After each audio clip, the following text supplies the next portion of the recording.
All right, guys, it's Friday, May 8th. It's another edition of the Pony Pundits. And yes, I'm joined by my partner in crime. And what a crime with that shirt today. I am sure we have to be breaking some FCC regulations with broadcasting over the airways with you wearing that shirt. Mr. Sig Las Vegas, also known as AKA Mr. Pick 4. How you doing today? I'm doing good, Marco. I've been on a roll this week since last week's Oakland pick 4 hit on the show.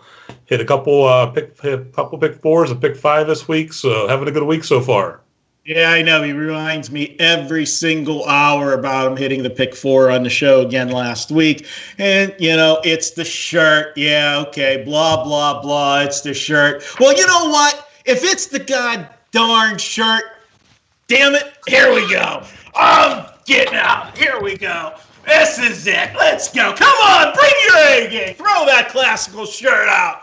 Let's do it. I'm ready to rumble. Bravo. I'll do that one. All right, let's get into the action for this week. Well, last week, Sig, we had the Arkansas Derby 1 and 2. And I put out a big, not a big poll, but I asked the question, who's better? Baffert had 2 horses. He swept the Arkansas Derby, Charlatan and Nadal. I put it out there, and you being the guy that you always are, you can't answer the question. You got to answer my question with another question. And I said, who's better? You didn't answer. What did you answer on Twitter to that question? Maybe Authentic's Baffert's best 3-year-old right now. We don't know yet. Haven't seen him in a few months. We haven't.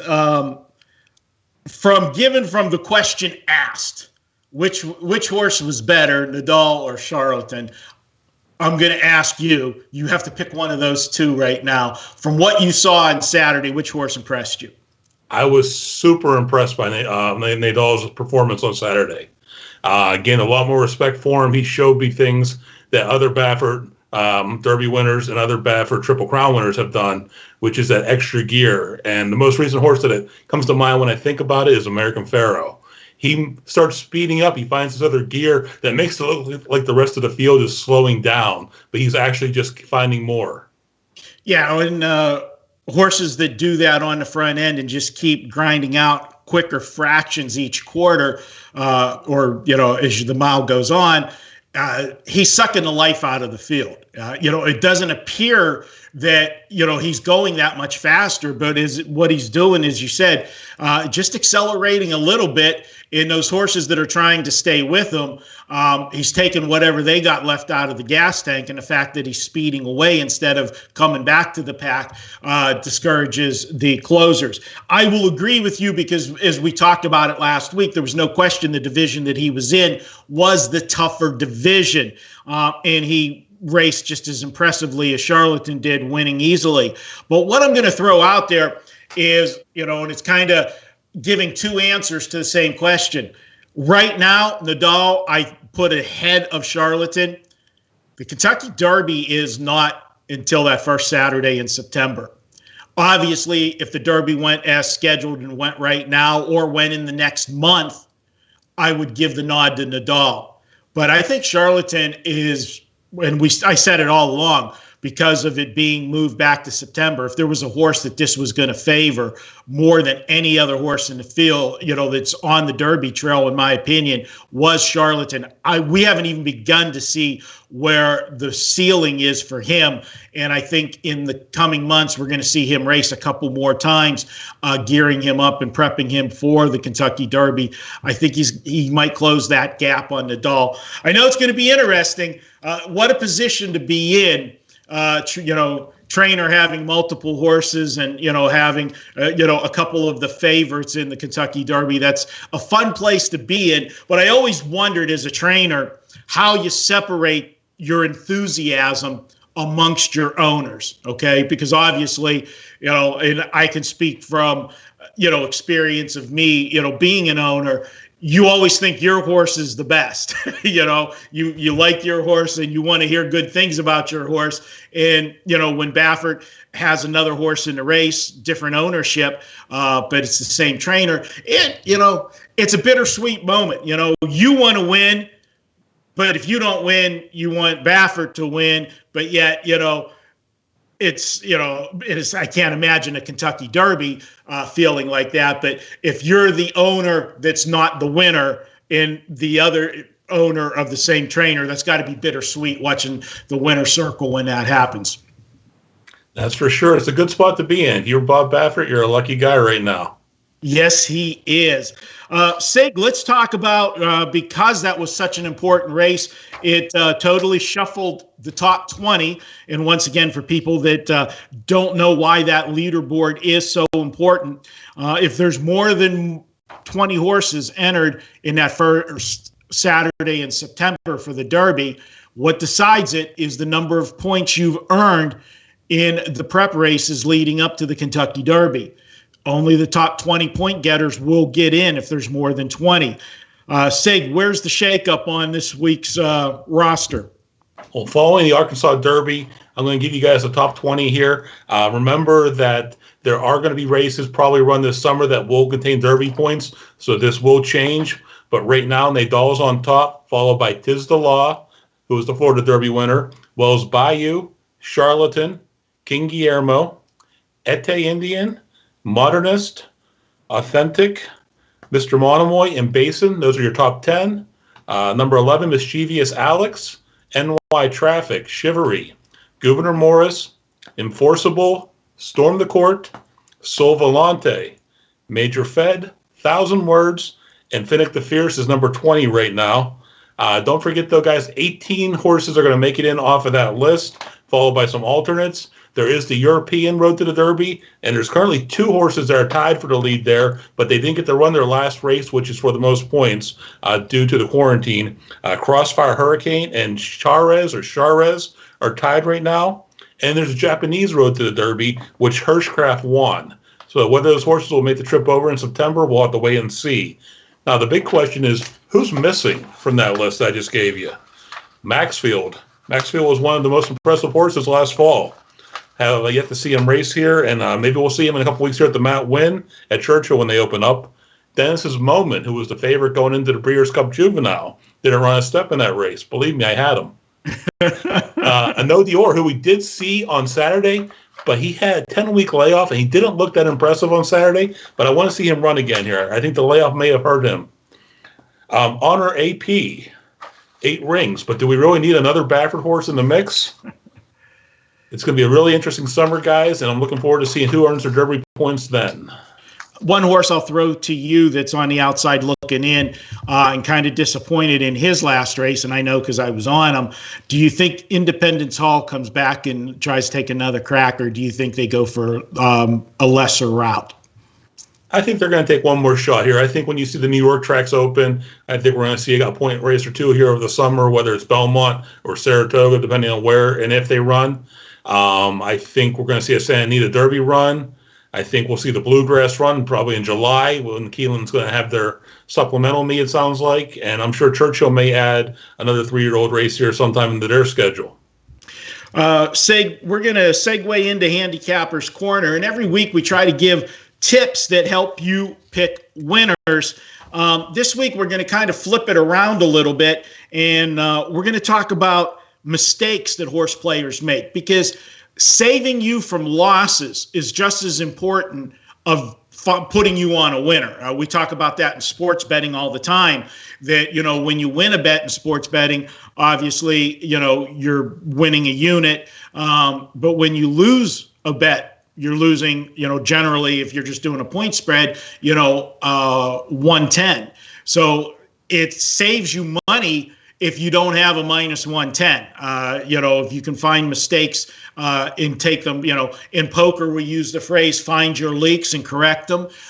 Let's talk about some mistakes people make in horse racing, and maybe we can plug some of those holes that people have. All right, Marco. Number 1, not game planning or planning ahead. Showing up at the book, the OTB, the track, and just throwing out a couple bets, having a couple beers with your buddies is fine. But if you want to be serious about this and you're looking to make money when you do it, you gotta plan ahead. If you buy the program when you get to the track, everybody's got the same information. It's the work that you do before you get there that's going to make the big difference. You need to get to know jockeys, trainers, owners in some cases. They all have different tendencies. Some jockeys are the go-to riders for some trainers. Some trainers do a better job of spotting their horses. There's something called the condition book, which tells you what the conditions are for each race on the card. Usually it's on at least a month out. The condition book for Churchill just came out this week for the first portion of their series. Hey, Sig, I will stop you for a second. When you first started your segue about showing up at the race, at the sports book or whatever, and wanting to kill time, you forgot to mention one of the things, and really I need you to emphasize on that. Like, just don't set and bet a horse just because of the name. That was one of the things you were going to mention. You shouldn't do that. So, and I had a great joke set up. So it meant that if you showed up and there was a horse named pretzel size of a head, you mean to tell me you're not betting that horse? I would not. I'm sure you and some of my friends out there would be happy to bet that horse and shove a ticket in my face. Okay, so, don't send me your notes for the show and skip over something when I have great material ready to tell jokes, and then you just lose it. That you're going to piss me off now. You got one warning. That's your first warning. Don't let it happen again. I'm going to piss you off. Look at the shirt you're wearing. He is just pissed off right now. All right, go ahead. I didn't mean to interrupt you, but I had to get that out there. All right. Question you have to ask: Is there a track bias? How did the track play yesterday? How did the track play the early races today? Was the inside fast or slow? Were the leaders being run down, or were they taking them wire to wire? All kind of questions you want to pay attention to during the racing that day. Let me explain, jump in for a second, because some of our viewers are novices and are going, what the hell is he talking about with track bias? Different days, the track plays different ways. You'll hear the commentators say, oh, the track surface is playing honest today. Okay, well, that's what you want to hear. If it's playing honest, it means that the horses on the front are having just as equal shot of winning the races as the horses from behind. And so you say, well, why? How can a track play differently? It's made of dirt. It's the same every day. No, the way they water the track, if you had rain the night before, the track's going to have more moisture in it, and sometimes it can be a little bit of a heavier track, even though it might be listed fast or good. There's different kinds of it, especially when you get to off tracks. There's different kinds of off tracks. There's, sloppy, muddy. If the rain came down fast and, they didn't have a chance to seal the track. When they seal the track actually plays a little bit harder because they literally take the harrow on the track. They get out there, they know the rain's coming, and they try to seal the track so that the moisture runs off. This all affects horses different ways. If it's a sticky track, a thick track, sometimes horses that have feet problems, that becomes a problem for them. And the further you go in a race, the more a horse's feet are going to start to sting, and it can tire a horse. Some horses don't like the mud. We know that. You hear us talk about mudders. And they have, the old saying is, the best horse is the cleanest horse. Well, that's because he was on the front end and didn't have any mud thrown in his face, so the horse wasn't shying from the mud coming back, or horses weren't closing because the track was a tiring surface and this and that. All kinds of different angles. But listen to the announcers on that racetrack. If you're at the sports book, put the volume on. My tip is most of the sports books here in Vegas, they have TV screens at the seats, and you can plug a headphone in. You can listen, to whatever track you're watching, because you can put the TV on the track you're focusing on. Listen to those guys. They'll talk about how the track's been playing and so forth, so that you can find those edges. Definitely, that's very true. And then back to where I was going with this, showing up and buying having a game plan going into the day. I like these horses in these races, and I think I can get value there, get a price on them. If there's 10 races on the card and you have $100 budgeted, you can say, hey, I'm going to bet $10 on every race on the card, or I can pick and spot play and play these races here. Just like Marco mentioned about poker. you only play certain hands. If you play every hand, you're going to lose. If you play the better hands and play them strongly, you're going to win. Races you have a stronger conviction on and you play more on them, you're going to end up being a long-term winner if your convictions are right. Are we always right? No, definitely not. But when you are right and you do bet that stronger, you're going to see a nicer return from that particular race. What do you think, Marco? Absolutely. And we talked about it last week's show that, the thing about sports betting, when you're making a bet, you're winning one unit. Okay. If you're making a single bet, where when you're betting in horse racing, if you're betting a horse to win, and let's say you bet a 4-to-1 shot, you're going to get back $10 and change for a $2 wager. Well, that means that you could lose the next 3 races and you'd be in the same position. You'd break even.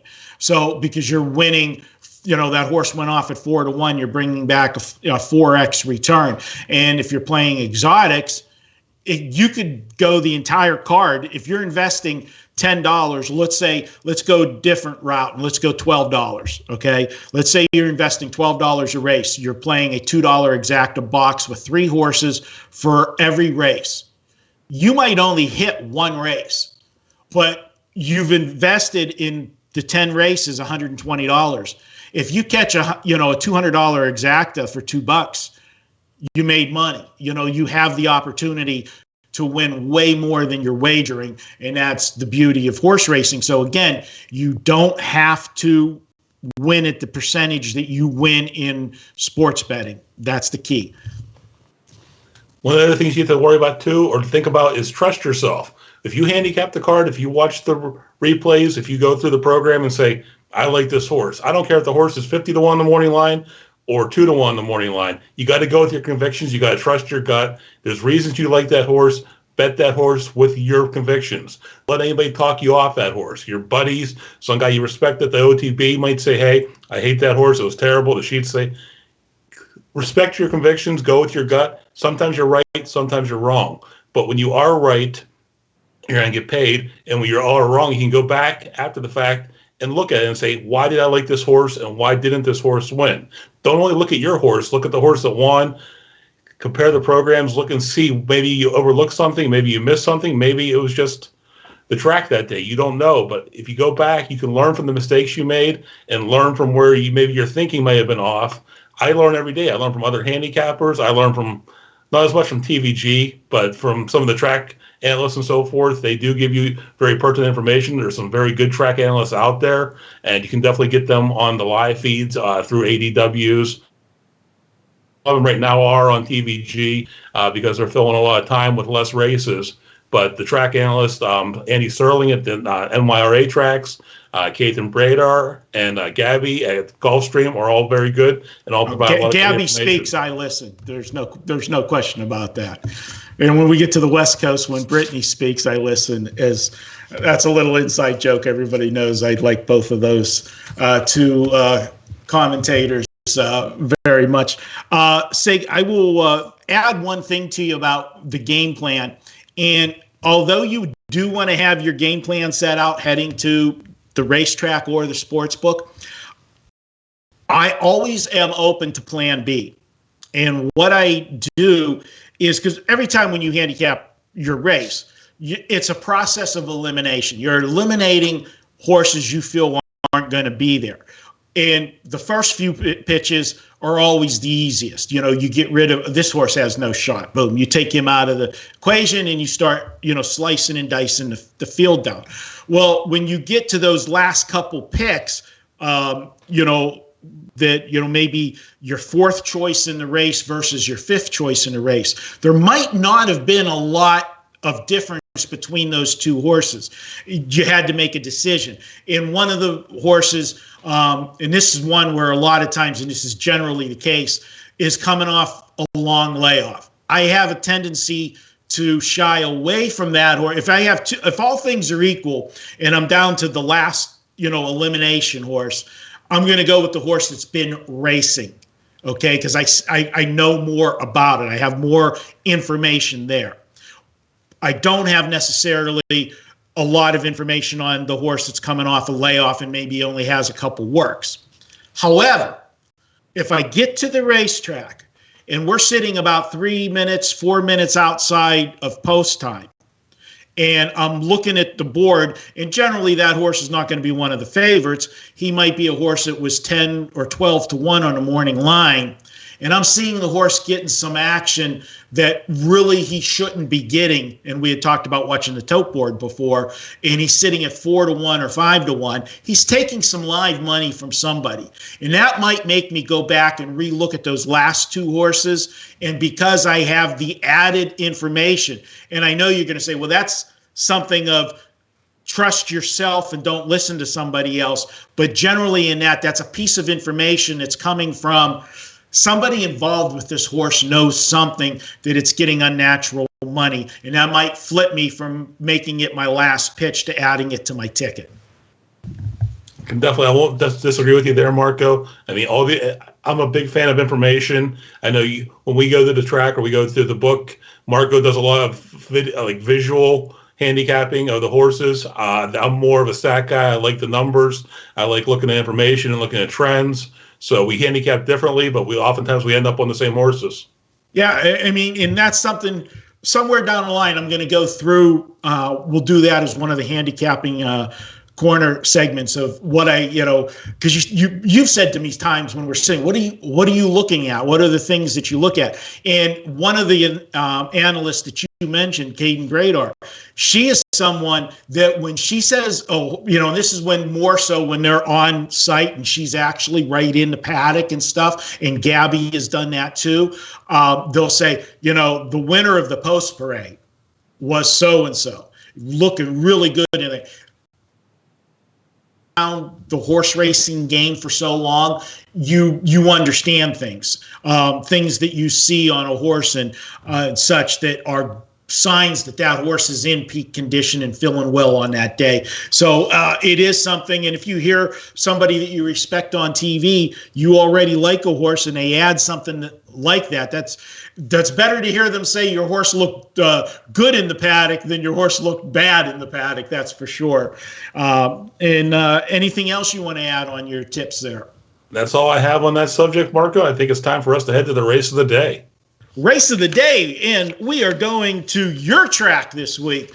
Going to be stomping on your home grounds. You cover Gulfstream on a regular basis, and on a Saturday, 9th race at Gulfstream, we've got a $75,000 stake race. It's the Sunshine Forever Stakes, and I don't know about you, but I've watched a lot of racing from Gulfstream, and although the weather can be super down there, it's not sunshine forever down there. They had a lot of rain in Florida over this meet, both at Tampa and at Gulfstream. So funny name for the stake race down there. But this is, a big race on the turf. And let's start it off. I'll let you start with this race. To me, I got it down to, I think it's more or less a 3-horse race. And we'll talk about my top choice. But where did you land for your top choice in this one? My top choice in here, Marco, is the 6-horse Halliday. It's a 4-year-old colt out of Warfront. It's trained by Todd Pletcher. He looked good in his last out. He wired a field of lesser horses, but he's keeping jockey Luis Saez, and I think they're going to try the same thing. They're going to try to wire the field here on Saturday.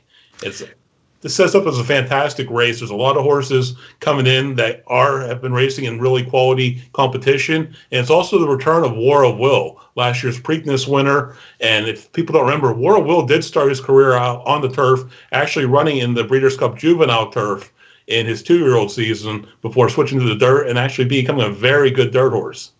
Yeah, we're going to talk about War of Will at the end because that's the big question mark horse to me in this race, and I left him off, but I texted you last night and I said, man, my first time through the race of the day, I said, this race is dirty. And Holiday is where I landed as well. My second choice in the race is number 11, and this is a horse that's raced pretty well.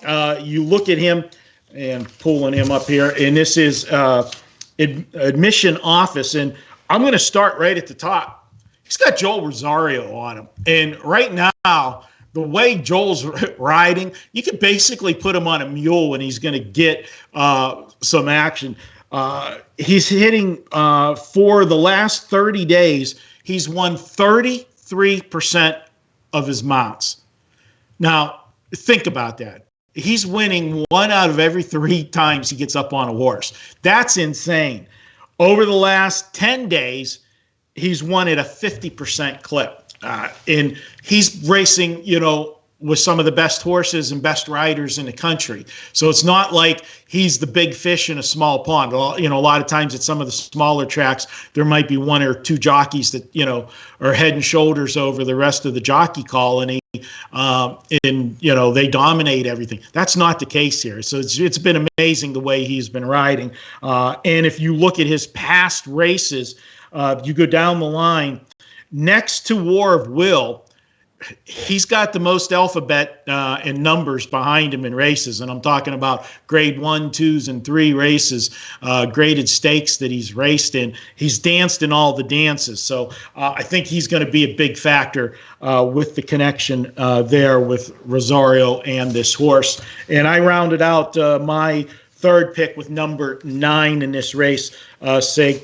And number 9 is Social Paranoia. Good name for a horse given the current times right now. And I put him in as my third horse in the race. The horse that I had fourth, and I didn't go 4 deep on my because this is also the first leg of the late pick 4. But a horse I had some problems with, and I had trouble pitching them, but I had to pitch somebody, and that was the 4 horse for me. But 6, 11, 9, 4 is my top 4. But when we get to the pick 4, I only went 3 deep. Well, as we had told you guys before, we do handicap these races separately. But I did end up on a Mission Office as my second choice. It's more like a 1A. The 5-year-old keeps running fast races for trainer Brian Lynch. He was beaten by Zulu Alpha, a really quality horse, his last out in February here at Gulfstream. He should come in here as a major win contender. Like I said, 1A. I had to make a decision. I went with Halliday, but I could very well see a Mission Office winning this race. My third choice I ended up on Social Paranoia. Marco covered pretty much everything about that horse as well. And the horse that he threw out is my 4th choice. If I had to choose a 4th horse, I went with Aquaphobia, the 7-year-old Giants Causeway. Just keeps showing up after year for trainer Mike Maker. He might be a step slower than the first 3 that we mentioned here, but he definitely has a chance to hit your exotics. I'm going to play a win place bet on the 6 Halliday, and I'm boxing in for the exact of 6, 9, and 11. Let's go to War Will just for a second before we move off of the race of the day. When you did this race, what were the deciding factors for you to not put him on the ticket? Because obviously, if he's throw out the last race of the season for him last year, if you go back to any of those other races, he's a major contender here. But do you think just the fact that the long layoff, first start back, making the switch back to grass, and the outside post. Now, I will say this much. The outside post in turf racing probably means the least, especially in a long race, because he's going to have plenty of opportunity to figure out where he wants to get away at. And we know in turf racing, race ain't over to that final stretch drive. We see horses come from the clouds all the time in turf racing. You just don't want to be caught too wide coming off that last turn in the turf. You want to have your momentum rolling forward as you're swinging off that turn. Why did you leave him off? First off, the layoff concerned me. He's been off for 7 months since that Breeders' Cup Classic. 2, yes, he did start his career on the turf, those first 2 races. He didn't look particularly impressive. He didn't win either of those. He didn't hit the board in either of those. So I'm not saying that they haven't been working with him on the turf here over this layoff, but just coming out of that layoff and into this race with a quality field like this, I wasn't going to put my money on him. He's 12 or 10 to 1 out of post 12. Do you think because of his back class and everybody remembering, the Derby and such, do you think he's going to take some play? Let's put it this way: over under 10 to 1, over or under? from Definitely the under. I mean, this horse had a chance. This horse was making a run in last year's Kentucky Derby before the interference occurred. This horse won the Preakness. This horse won a lot of quality races against some quality fields last summer. Then on name alone, he's going to get bet here on Saturday.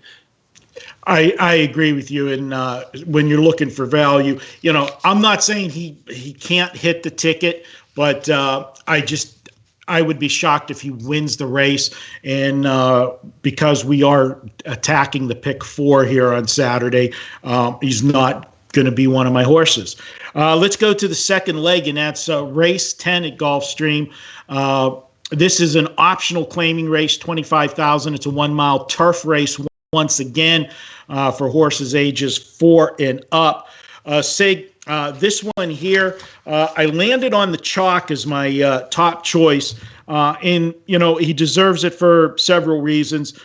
He's got good speed figures, and that's number 6, Battle of Blenheim, and you've got Irad Ortiz aboard. You don't get much better than that. You've got one of the best training turf jockeys in the country, or not jockeys, turf trainers in the country, in Michael Maker, and he's putting his horse in for the tag for the $25,000. Last July, they claimed him for $25,000. They've done pretty well with the horse since the claim. They ended up with first start after the claim. They finished 6th with them up in class, and then after that, in claiming ranks, racing in higher claimers, 35 and 50,000 claimers, they got back-to-back wins, and then come back first start of the year, finish second. Or I should say second start of the season, but it was a big gap in between the first and second start because the first start was in January. This is, to me, as good as he raced in his comeback. It's going to be hard to get him beat in this one. Agree with you completely, Marco. I have him on top as well. He's coming out of a second place finish in his last out, but once again, that was off a short layoff, 3-month layoff. So I think coming into this, he is looking definitely like the favorite, and I think I considered actually singling him on the pick 4, but being a turf race, and we all know weird things happen, I had to go a little deeper here. My second choice. Go ahead. Sorry, my second choice in here is Honey Won't. It's a 4-year-old here for with Louis. I'm sorry, I just misspoke there. I thought you did because we've got the same 3 horses and it's just different order. But go ahead, I'll let you talk. The Science ran the 6-horse Battle of Blenheim last race because Irad was still on the bench during his self-imposed quarantine. So Irad hops back on, who is probably the best jock overall at Gulfstream Racing right now. Saez moves to the 9-horse, Honey Won't. It's a 4-year-old colt, and let's see. He's been racing in fast races, good times here. Last out, he did finish 6th off another 3-month layoff here. But before that, he did win with Jose Ortiz in the irons. And I think the addition of Saez will definitely help here on Saturday. Yeah, and I have Honey Won't as well, but I have in the 3rd spot. I'm going to the 11 for my second choice. And this is a horse that shooting the breeze. You've got, again, I don't want to keep jumping on the bandwagon, but it is Joel Rosario. He's the man right now. And although Graham Motion hasn't had a lot of horses recently, he's only had 6 starters in the last 30 days and hasn't won a race out of those 6. This is still a horse that I like the way. Graham Motion's a good horseman. He's been in the game a long time. And that last race to me was just a tightener race. To me, he was there. He threatened mid race, flattened out in the stretch. That's the sign of a horse that they were just trying to get ready and freshen up. And then you look at it, he's going from 7 furlongs to they're stretching him out today. Or no, I'm sorry, he did race in a mile race last time. Scratch that. But second start off of that layoff, and it was a long layoff. He hadn't raced since October prior to that start, in late March. So this is, about the time he would come up for that next start, maybe a week, 10 days, a little bit longer than the normal pattern. But again, we're talking about there's not a lot of tracks out there. So a lot of these guys, have had to figure out, where they're putting their horses and getting them into races, is there's not as many options. And, Oaklawn had their meet and had races, but Oaklawn doesn't have turf racing. So these guys that like to race, horses exclusively on the turf, the only places to do it have been at, Tampa in Gulfstream. And we've had, as we talked about, all of the bad weather during the meet. There's been a lot of turf races that have gotten, pulled off the turf and on the dirt. So horses aren't getting all the opportunities, but I think Shooting the Breeze is set up to make a big leap forward on Saturday. Well, Shooting the Breeze is my third choice in here as well. So once again, we agree. You forgot to add that your man crush, Joel Rosario, is on him. Oh, yeah. No, I opened with that. I did open sorry. with that. Yeah. You don't listen to me when I talk. What? All right. Race 11. This one, I came very close to making a single in. We both have the same horse on top. I'm going 3 deep in this race as well. We're both on number 4. Sig, I'll ask you real quick why you like the 4, and then I'll go a little in depth on the 4, and then I'll let you have the rest of the race to talk about, because to me, it's the 4's race to lose. I agree with you completely on that, Marco. The reason I can't trust him, though, this is only the horse's 3rd career start. He's looked impressive in his first 2 runs, winning in his maiden, finishing 4th then in an allowance optional claimer here back in April with Saez aboard. Trained by Todd Pletcher, who usually has these horses ready to run when they come in for their maiden, and then they also when they come in off of layoffs. He's making a step up in class today, which is one thing that kept me from going all in on him. And like I said, this is only his 3rd career start. There's more experienced horses in here, and he's gonna have his work cut out for him. Yeah, you're gonna look, and I think what the public's going to see, and if you look at the speed ratings, he actually had a faster speed rating in his debut than he did in his second race.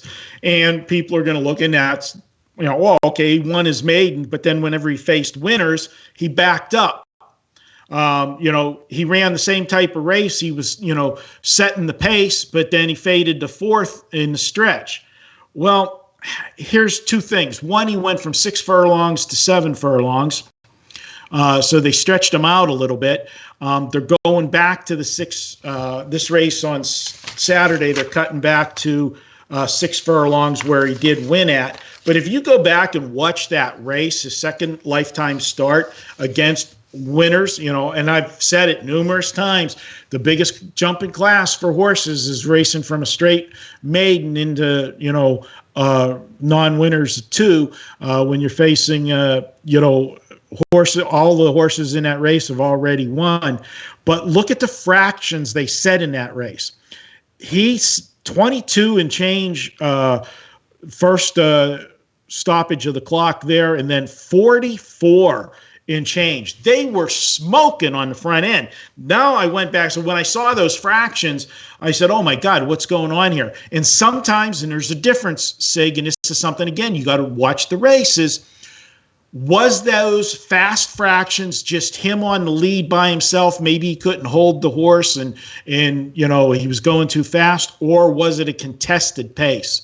He had a horse at his throat the whole race, and he didn't give it up till late in the race. And if you look at the race, the horse that won the race blew by the 2nd, 3rd, and 4th place horses. He finished 4th, but you could have, the old saying, you could have thrown a blanket over them at the finish, the 2nd, 3rd, and 4th place horse. He raced game to the wire. And I think that he's going to get a better ride here. There's nobody better on the front end. As much as I have the man crush on Joel Rosario right now, Luis Saez, I think, is one of the best jocks for having a horse on the front end. He gets the most out of him, and he's able a lot of times to steal races by putting the field to sleep in getting slow fractions and getting to the half in a very comfortable time and then being able to sprint home. I'll Fight Dempsey's my top choice. And as I said, I came so close to making this a single and then expanding some of the other legs. All good points, Marco. Can't argue with that at all. My second choice in here is another lately raced horse, Whiskey Sunrise. He broke his maiden first out here last April, and then we didn't see him for a year. They gelded him somewhere in between there. He came back here on April 12th, and he finished second in that maiden, and then came back here, broke his maiden April 12th in a race where he basically took control of the race and beat the field by over 4 lengths. When trainer Michael Yates combines with jockey Miguel Vasquez, they're winning at 35% clip. Like, as Marcus said earlier, with Joel winning 33% of his races, when this jockey trainer team combos up, they're winning more than a third of the races that they're starting here. So I like it. It is a step up in class here for him. It might be a little more difficult, but he ran a good race last out, and if he improves at all off of that race, which his third career race is always usually an improvement for these horses, he should be a contender. Third, I went with the 5, Our Mercedes Boy. It's a 4-year-old gelding here. Jaramillo's in the irons, and he is a very aggressive rider. I think this horse came out. He ran him for the first time last out, and got him up to second in a 16,000 allowance optional claimer for non-winners of 1. I think the experience on the horse is going to help him, and I could very well see him put Our Mercedes Boy into contention. Yeah, Our Mercedes Boy gave me a lot of problems in this race. I ended up leaving him out, but you talk about the jockeys and trainers. This is a combination that 29% win rate when these two hook up. And the trainer himself, over the last 30 days, he's winning at a 30% clip and a 70% clip in the money with his horses. So it is a hot barn. So I can't, really knock your play. Your 11 horse that you have second is my third choice. I went to the 1 horse at the rail, an ultra consistent horse, 3 starts this year, has hit the board in all 3 starts, got a win in 2/3. And if you look, that win was just so impressive last time out, and wins just going away by 7. And how many times have we talked about the light bulb? Well, that might have been the light bulb race, because prior to that, this horse had finished third 6 consecutive races, finished third, and then wins going away. He might like that taste of victory. And, by the way, who's riding him? Joel Rosario. So for me, in the third leg on Saturday, I've got 4-1-11 and Sigs 4-11-5. Wrapping up the pick 4, buddy. This race is the one I went a little deeper in. I went 4 deep in this one, and I'll be honest with you, if I would have went deeper in any of the other divisions, I might have added a 5th horse here, and you do have the horse on your ticket, and the horse caused me a lot of problems. I left him off because I don't think he's going to win the race, but I do think that he's going to be there for the gimmicks. He'll be there, but I would have thrown him on and gone 5 deep, because I hate to get to that last leg and he be the one to beat me. But I'll let you start your final leg of the pick 4. You've got 3 horses, and who is your top choice? All right, Marco. I know we're up against it here because they got the rock, paper, scissors championship coming up here. So we got to get through this real quick. I'm just going to give you my horses. I went with 3 on top, Peppy the Hunter, followed by 6, the Queen Jules, and the 2 Trapezoid. My ticket ended up being 3x3x3x3. It's $40.50 for a 50-cent base wager.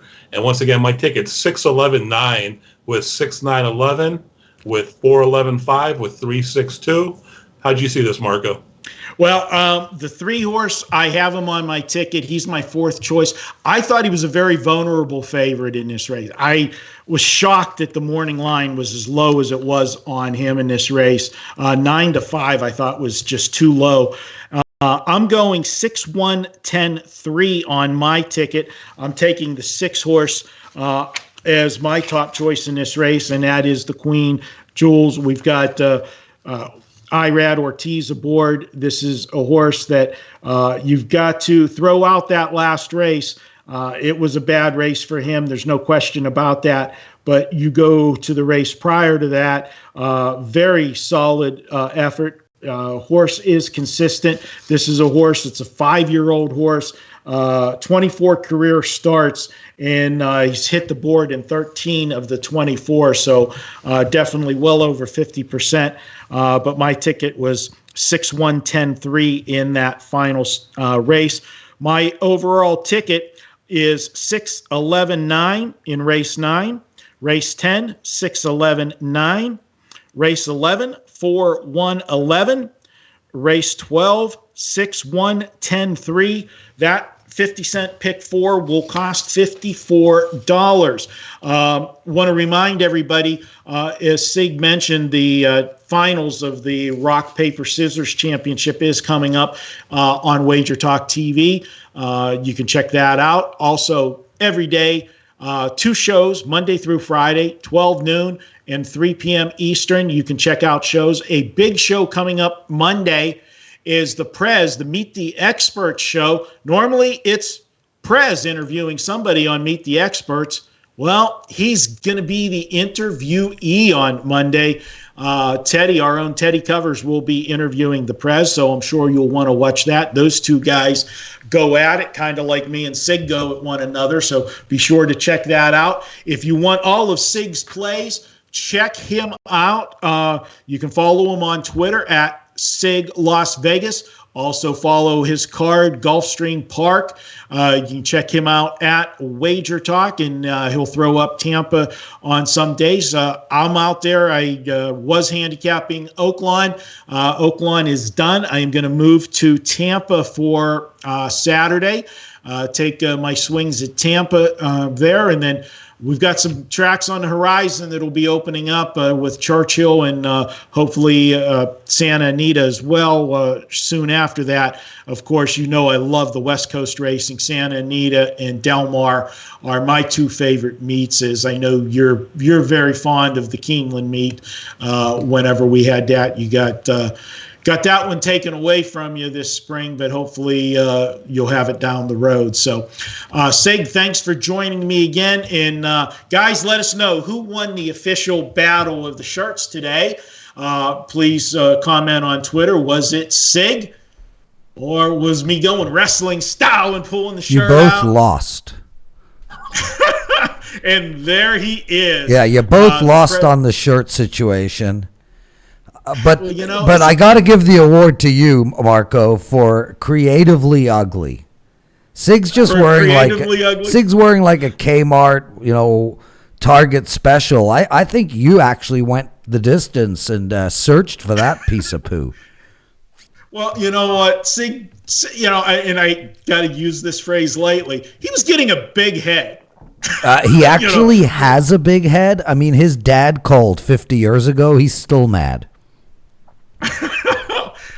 I think his mom might be a little more. Well, his mom only had to suffer for 3 hours. His dad had to suffer forever. Yeah, okay. You having fun, Sig? This is great. My parents watched the show, so. All right, and I have met your parents, and they are nothing like you at all. They're very nice people. Oh, thank you. All right, Dave. That's it for this week's show, guys. We appreciate you tuning in. Couple minutes short this week because you know what? The prima donnas of Wager Talk take over in 10 minutes, and that would be the one and only Kelly in Vegas, and then the real prima donna, Johnny Detroit. So I didn't mean to insult you, Kelly. That was intended to Johnny Detroit. So good luck in the finals. Take them down, Kelly. Take them down. We'll be back next week with another edition of the Pony Pundits. For Sig Las Vegas, I'm Marco D. Till next week, see you in the winner's circle with a handful of winning tickets, I hope.